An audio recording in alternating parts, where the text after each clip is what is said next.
பாரஞ்சித்தோட படம். பாரஞ்சித் விக்ரம் அப்படின்னும் போது இதில் நிறைய என்ன சொல்கிறது, உழைப்பு நமக்கு நிறைய தெரியும். ஆனால் படம் தோல்வியா இல்லை வெற்றியா அப்படின்றது நிறைய விஷயங்களால் மூடி மறைக்கப்பட்டிருக்கு. அது என்னன்றதை சொல்ல தெரியல. நான் ஒரு படம் அதை பற்றி நான் இப்போ வரும்போது பார்த்தேன், அந்த பேனரை பார்த்தேன்.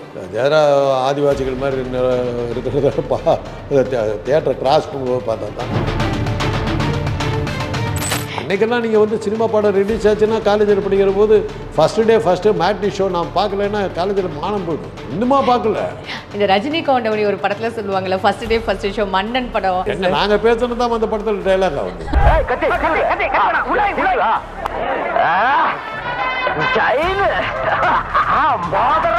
ஒரு சினிமா பார்க்கறதுக்கு 2000 ரூபாய்க்கு குறைஞ்சி என்னால் போக முடியும். டிக்கெட்டுக்கே போயிடுது.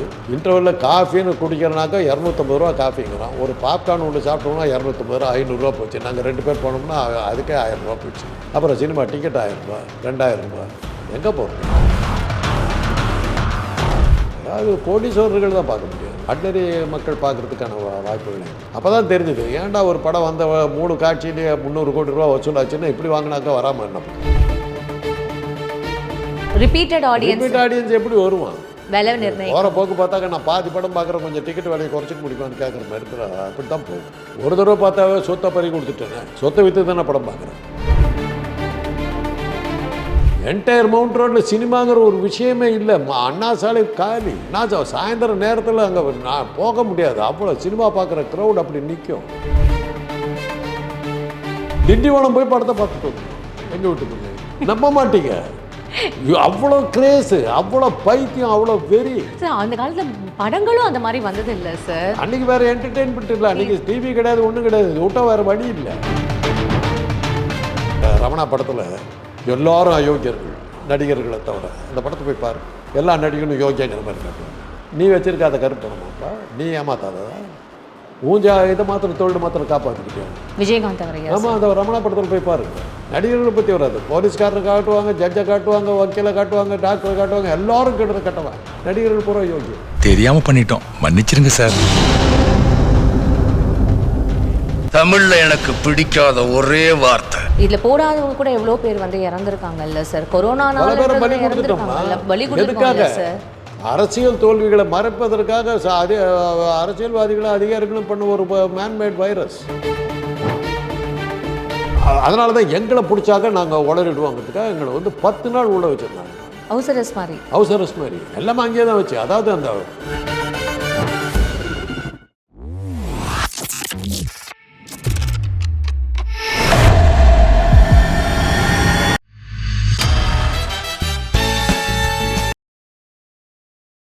பாரஞ்சித்தோட படம் எப்போதுமே ஒரு பெரிய நமக்கு எக்ஸ்பெக்டேஷன்ஸ் இருக்கும் அவரோட படத்தில். அது மட்டும் இல்லாமல் பாரஞ்சித் விக்ரம் அப்படின்னும் போது இதில் நிறைய என்ன சொல்கிறது, உழைப்பு நமக்கு நிறைய தெரியும். ஏன்னா விக்ரம் அவரில் எந்த கேரக்டர் கொடுத்தாலும் தன்னை உருக்கி நடிப்பார். அதே மாதிரி தான் இப்போ இந்த தங்கலான் படத்துலேயும் ரொம்ப எக்ஸ்பெக்டேஷன் இருந்தது. ஆனால் படம் தோல்வியா இல்லை வெற்றியா அப்படின்றது நிறைய விஷயங்களால் மூடி மறைக்கப்பட்டிருக்கு. அது என்னன்றதை சொல்ல தெரியல. ஸோ நீங்கள் எப்போதுமே எல்லா விஷயத்துக்கும் விமர்சனம் சொல்லுவீங்களே. நான் ஒரு படம் பற்றி நான் இப்போ வரும்போது பார்த்தேன், அந்த பேனரை பார்த்தேன். ஜெயரா ஆதிவாசிகள் மாதிரி இருக்கிறத தியேட்டரை கிராஸ் பண்ணும்போது பார்த்தா தான். அப்புறம் இப்போ நீங்கள் சொல்கிறத வச்சு பார்க்கும்போது நிறைய பேர் கேட்டாங்க, தங்கலான் படத்தில் அது இருக்குது இது இருக்குதுன்னு. ஆமாம், பார்க்கல. நான் படம் பார்க்குறது ரொம்ப நாள் ஆச்சு, முடியலை. அதாவது வயோதிக காரணமாக நான் போகிறதில்ல, தியேட்டருக்கெல்லாம் போகிறதுக்கு முடியலை. கட்டுப்படி ஆகலை. ஒரு தியேட்டருக்கு போகிறதுக்கு கட்டுப்படி ஆகலை. ஒரு சினிமா பார்க்குறதுக்கு 2000 ரூபாய்க்கு குறைஞ்சி என்னால் போக முடியல. டிக்கெட்டுக்கே போயிடுது. இன்டர்வலில் காஃபின்னு குடிக்கிறனாக்கா 250 ரூபா காஃபிங்கிறான். ஒரு பாப்கார்ன் ஒன்று சாப்பிட்டோம்னா 250 ரூபா, 500 ரூபா போச்சு. நாங்கள் 2 பேர் போனோம்னா அதுக்கே 1000 ரூபா போச்சு. அப்புறம் சினிமா டிக்கெட் 1000 ரூபா, 2000 ரூபா. எங்கே போகிறது? அதாவது கோடீஸ்வரர்கள் தான் பார்க்க முடியும். ஆர்டினரி மக்கள் பார்க்குறதுக்கான வாய்ப்புகளே இல்லை. அப்போ தான் தெரிஞ்சுது, ஏன்டா ஒரு படம் 3 காட்சியிலேயே 300 கோடி ரூபா வசூலாச்சுன்னா இப்படி வாங்கினாக்கா வராமல் என்ன பண்ணுறது? ரிப்பீட் ஆடியன்ஸ் இல்லாததுனால தானே சார். ரிப்பீட் ஆடியன்ஸ் எப்படி வருவான்? விலை நிர்ணயம் போகிற போக்கு பார்த்தாக்க நான் பாதி படம் பார்க்குறேன், கொஞ்சம் டிக்கெட் விலையை குறைச்சிக்க முடியுமான்னு கேட்குற மாதிரி அப்படி தான் போகும். முழு படமாக நான் பார்க்கலிக்க, பாதி படம் பார்த்துட்டேன், போகிற 500 ரூபா குறைச்சிக்கிறீங்களா? தியேட்டர்ஸ் கட்டுப்படி ஆகல, முடியல. முதல்லாம் நாங்கள் எப்படி போவோம்னாக்கா அந்த மால்லாம் தியேட்டர்ஸ் வந்தபோது அது ஒரு நல்லாவே இருந்தது. போய் சாமான்லாம் வீட்டுக்கு வேணுங்கிற பொருள்லாம் வாங்கிட்டு போய் சாப்பிட்டு சினிமா பார்த்துட்டு வந்துடுவோம். ஒரு பிக்னிக் மாதிரி இருந்தது, என்ஜாயபிளாக இருந்தது. ரிப்போர்ட் ஆடியன்ஸ் எப்படி வருவான்? ஒரு தடவை பார்த்தாவே சொத்தை பறி கொடுத்துட்டேனே, சொத்தை விற்று தானே படம் பார்க்குறேன். அது மாதிரி ஒரு ஜாலியாக நம்ம வந்து மாலில் போய் படம் பார்த்தெல்லாம் இருக்குது. இன்றைக்கி மால் போகிறதுக்கே நமக்கு வழி இல்லை. முன்னாடிலாம் டிஸ்ட்ரிபியூஷன்ன்றதுக்கான ஒரு டிபார்ட்மெண்ட் அதெல்லாம் முடிஞ்சு போச்சு. இப்போ அந்த மாதிரிலாம் இல்லையே சார். ஒரு பெரிய ஒருத்தரே வந்து எல்லாத்தையுமே வந்து எடுத்துக்கிறாரு அப்படின்ற மாதிரியான ஒரு நிறைய விஷயம். தியேட்டர்ஸ் இல்லை, தியேட்டர்ஸ் இருந்தால் தான் டிஸ்ட்ரிபியூட்டர் வருவாங்க. இன்றைக்கி அண்ணா சாலை போய் பாருங்கள்,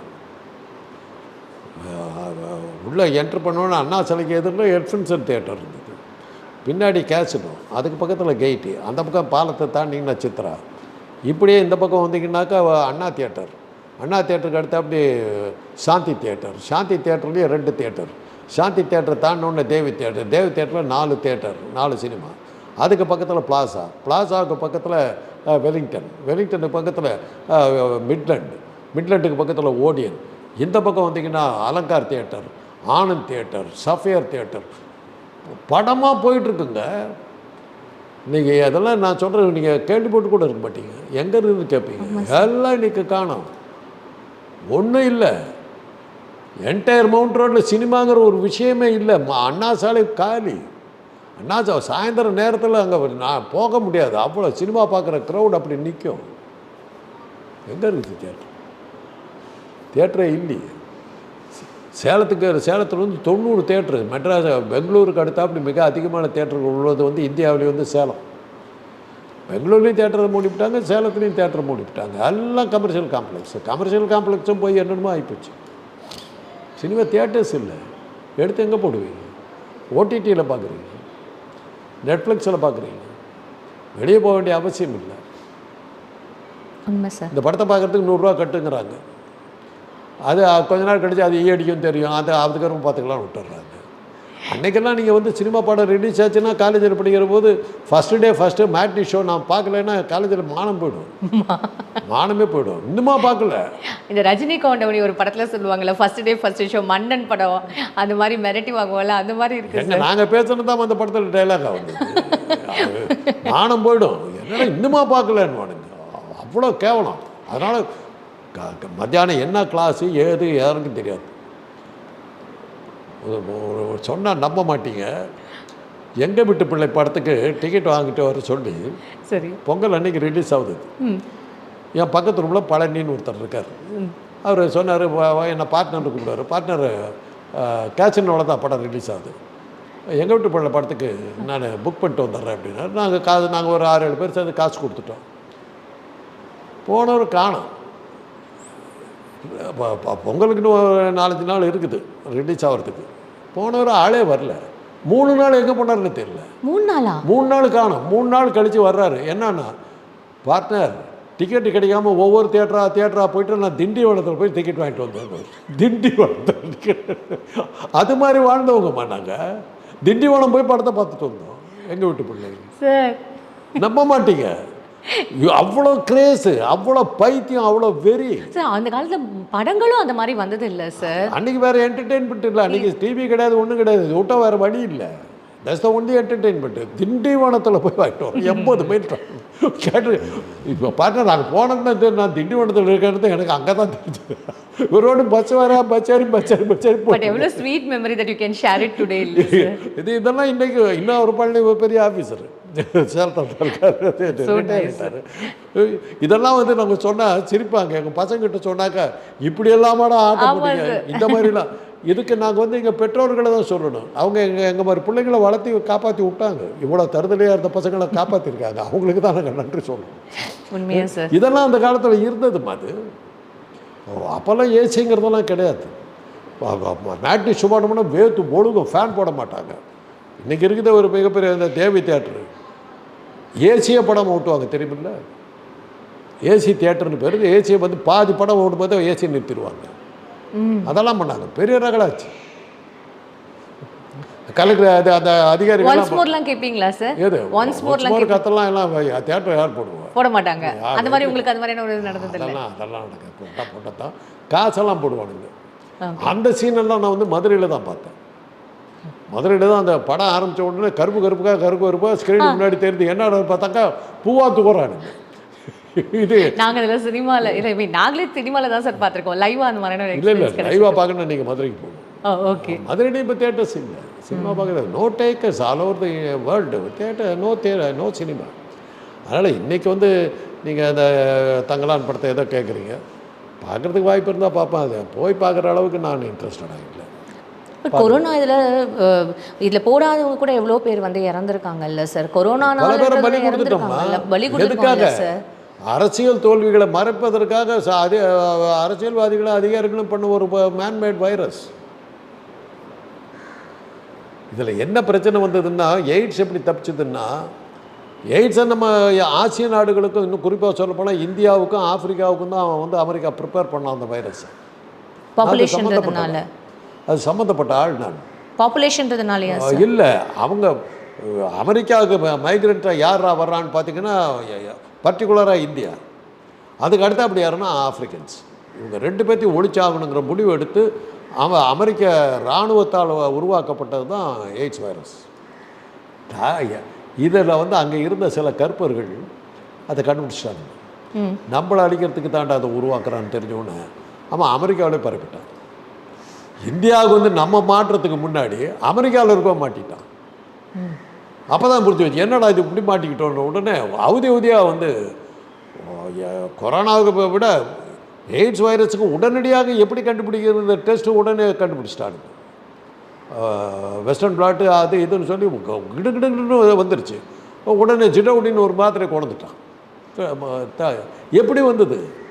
நான் அப்போ வந்து சென்டர் ஃபார் டிசீஸ் கண்ட்ரோலில் நான் ட்ரைனிங்கில் இருக்கிறேன், வைரல் லேபில் ஒர்க் பண்ணிகிட்டு இருக்கிறேன். நாங்கள் ஒரு 6 பேர் அவுட் சைடர்ஸ், மிச்சம் எல்லாம் அமெரிக்கன்ஸ். எங்கள் 6 பேர்த்தையும் அங்கேருந்து ஒரு 50 மைலுக்கு அந்த பக்கம் இருக்கிற இடத்துல கொண்டு போய் தங்க வச்சுட்டானுங்க. ஒரு வீடு மாதிரி அங்கே எங்களை தங்க வச்சுட்டாங்க. அதில் பங்களாதேஷ்காரர், நான், பாகிஸ்தான் ஒருத்தர், மொத்தம் 6 பேர். நான் கேட்டேன், அவங்களாம் பேசாமல் இருந்துட்டாங்க. அவங்க நம்ம தான் இந்தியன்ஸு சும்மா இருப்போமா, ஏன் சார் இங்கே கூப்பிட்டு வந்தீங்கன்னு. எங்களை வந்து யார் பார்க்குறான்னா அட்டர்னி ஜெனரல் வந்து பார்க்குறாரு. என்னடா ஒரு லா சம்மந்தப்பட்ட ஆள் அதிகாரி வந்து என்னத்துக்கு பார்க்குறாருன்னு அவர்கிட்ட கேட்டபோது, மீடியாக்கிட்ட நீங்கள் எதுவும் பப்ளிசிட்டி கொடுத்துடக்கூடாதுங்கிறதுங்க. எங்களுக்கு அப்போ தான் தெரியுது, நாங்கள் ஒர்க் பண்ணிகிட்டு இருந்த லேபு கீழே ஒரு நாங்கள் இருக்கிறது அண்டர் கிரவுண்டு, அந்த அண்டர் கிரவுண்டுக்கு கீழே ஒரு லேபு, அந்த லேபில் தான் எய்ட்ஸ் வைரஸை ப்ரிப்பேர் பண்ணிகிட்டு இருந்திருக்காங்க. ப்ரிப்பேர் பண்ணுறாங்க. இது ரஷ்யா கண்டுபிடிச்சிட்டான். கண்டுபிடிச்சி நியூஸை இது பண்ணிட்டான். நாம் அமெரிக்காவில் இருக்கும்போது அமெரிக்கன் டிவி நம்ம எங்கே பார்க்க போகிறோம்? அதில் எல்லாருமே அது நமக்கு சம்மந்தமே இல்லாதது. அங்கே அமெரிக்காவில் டிவிலாம் பார்க்க முடியாது, தலை சுற்றிடும், அவ்வளோ எரிச்சலாக இருக்கும். அதனால் நம்ம எங்கள் 6 பேர்த்துக்கு அந்த விஷயமே தெரில, என்ன நடந்ததுன்னு தெரில. அதனால தான் எங்களை பிடிச்சாக்க நாங்கள் உளறிடுவோங்கிறதுக்காக எங்களை வந்து 10 நாள் உள்ளே வச்சுருந்தாங்க. ஹவுஸ் அரெஸ்ட் மாதிரி எல்லாமே அங்கேயே தான் வச்சு. அதாவது அந்த ரஷ்யாவுக்கு பதில் கொடுக்குறவங்க இன்றைக்கி வரலாம் ரஷ்யாவுக்கு அவங்க பதில் கொடுக்கல. அதாவது அந்த நோயை, அந்த எய்ட்ஸ் வைரஸை பரப்புறதுக்கு அவங்க பயன்படுத்துறது வந்து போலியோ வேக்சினை பயன்படுத்தியிருக்காங்க. போலியோ வேக்சின்ற பேரில் இந்த வைரஸை கொடுத்துருக்காங்க.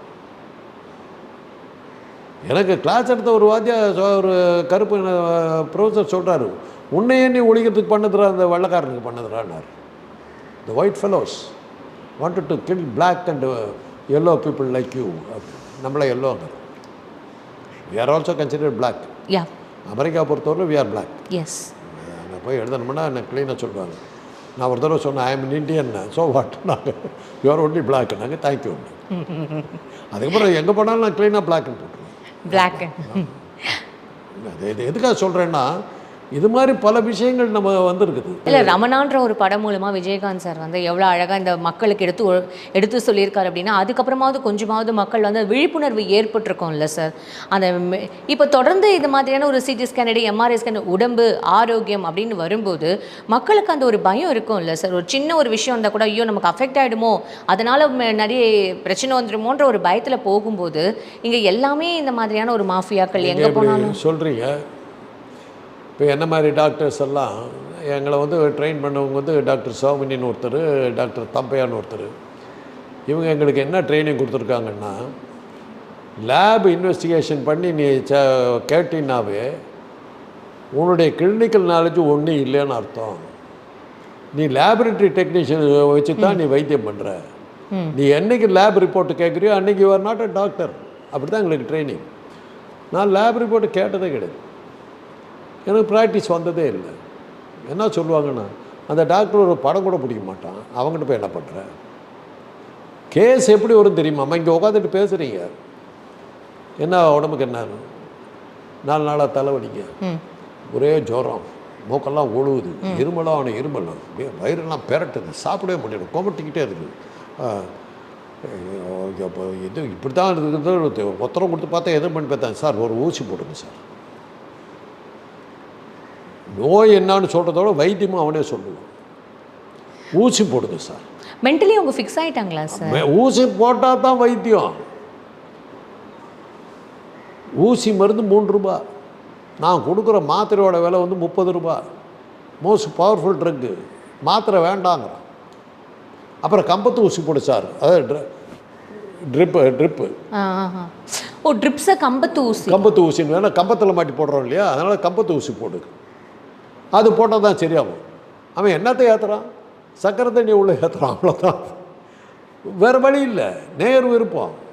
நான் நல்ல டாக்டராக என் ப்ராக்டிஸ் போனதுக்கு காரணம் அது ஒரு காரணம். நான் ஊசி போட மாட்டேன். இன்றைக்கி என்னுடைய ஸ்டூடெண்ட்ஸ் இப்போ கேட்டு பாருங்கள், ஊசிங்கிறது நான் போடவே மாட்டேன். Unless it is absolute essential, never touch an injection. எந்த இன்வெஸ்டிகேஷனும் கேட்க மாட்டேன். எனக்கு அது தடவி பார்த்து தேய்ச்சி பார்த்து எல்லாம் இது பண்ணி அதை கண்டுபிடிக்க முடியலன்னா தான் நாங்கள் போவோம். ஆனால் இன்றைக்கி அப்படி இல்லை. என்ன டாக்டர் ஒரு படம் பிடிக்கல, ஒரு எக்ஸ்ரே படம் பிடிக்கல, என்ன இவங்கிட்ட போய் இப்போ நான் போனாலே நான் மென்டலி ப்ரிப்பேர் ஆகிட்டு போயிடணும். பேஷண்ட் அதை தான் கேட்பாங்க. பேஷண்ட்ஸே கேட்குறாங்க. ஆமாம், இதை சொல்கிறது பேஷண்ட்டு. வந்த உடனே நான் வந்து இப்போ பிடிச்சி எல்லாம் பார்த்துட்டு சில டாக்டர்ஸு முதல்ல எக்ஸ்ரே எடுத்துகிட்டு வந்துருக்கேன், அப்புறம் இசிஜி எடுத்துகிட்டு வந்துருக்கேன், அப்புறம் வந்து ஒரு எம்ஆர்ஐ பார்த்துருங்க, எல்லாம் ஒரே குஷி. இசிஜி தான் எங்களுக்கு பெரிய பெஸ்ட்டு. இது என்னென்னா படுக்க வச்ச உடனே கையில் ஒரு எலக்ட்ரோடு, இந்த கையில் ஒரு எலக்ட்ரோடு, காலில் எலக்ட்ரோடு, உடம்பு பூரா இந்த மார்பு பூரா ஒரு 6 எல்லாம் வச்ச உடனே அவனுக்கு ஒரே குஷி. உடம்பெல்லாம் வச்சுட்டு கையெல்லாம் வச்சு அங்கெல்லாம் வச்சு படம் பிடிச்சாரு. அந்த படத்தை எடுத்தோம்னா இவ்வளோ நேரத்துக்கு வரும். இவ்வளோ நேரத்துக்கு படம் எடுத்தார். சில டாக்டர்ஸ் பார்ப்பா 3 அடிக்கு மேலே படம் எடுத்திருக்கேன், அவ்வளோதான் வரும். 3 அடிக்கு மேலே படம் எடுத்துன்னு சொல்லி காசு வாங்குறவங்க இருக்காங்க. அறியாமையை பயன்படுத்தணும். இசிஜி தேவையாங்கிறதே தெரியாது அவனுக்கு. அதை எடுத்தால் தான் சந்தோஷம். படம் பிடிக்குது டாக்டர், நீங்கள் வாங்க மோஃபஷலுக்கு.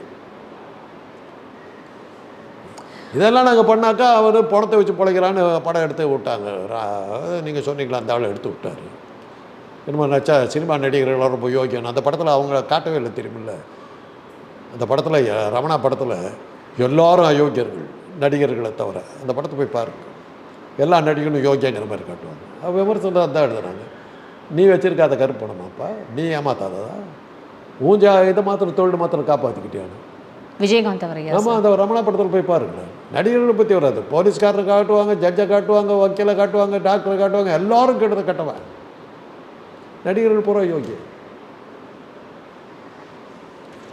எனக்கு சான்ஸ் கிடைச்சா அப்படி தான் பண்ணுவேன். அதை விடுங்க, அதெல்லாம் இந்த பாயிண்ட்டுக்கு வரல.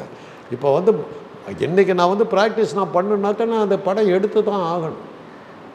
எடுக்கலைன்னா நோயாளிக்கு நம்பிக்கை வராது. சரி, இப்போ இதெல்லாம் வந்து ட்ரீட்மெண்ட் ஒரு பகுதி. அவர் படம் முடிச்சு பார்த்தாருங்க, அவர் இது பண்ணி பார்த்தாருங்க, எதுலேயுமே ஒன்றும் சரியாகல. அவர் தான் டாக்டர் தான் என்ன பண்ணுவார். இப்போ எடுக்காமன்னா விட்டேன்னு வச்சுங்க, பேஷண்ட்டாக வச்சுன்னா, ஏயா வந்து படுத்தார், ஒரு எக்ஸ்ரே எடுத்தியா ஐயா நீ, ஒரு டெஸ்ட்டு பண்ணியாயா நீ, ஒரு ரத்தத்தை பார்த்தியாயா நீ, என்னை காப்பாற்றிக்கிறதுக்காக நான் எடுக்க வேண்டியது, அவனை காப்பாற்றுறதுக்கு எடுக்கல, என்னை காப்பாற்றிக்கிறதுக்கு நான் எடுக்க வேண்டியிருக்குது. இதுதான் எங்கள் தொழில். இதெல்லாம் போட்டாக்க எனக்கு வரும் பாருங்க, அந்த கல்ட்டு நான் இது இப்படி தான் பேசும், அதுக்கு என்ன தெரியும் போடுவானுங்க. ஃபைன் சார், இவ்வளோ நேரம் எங்களுக்கு எல்லா விஷயமும் ரொம்ப அழகாக எக்ஸ்பிளைன் பண்ணிங்க. ரொம்ப நன்றி சார்.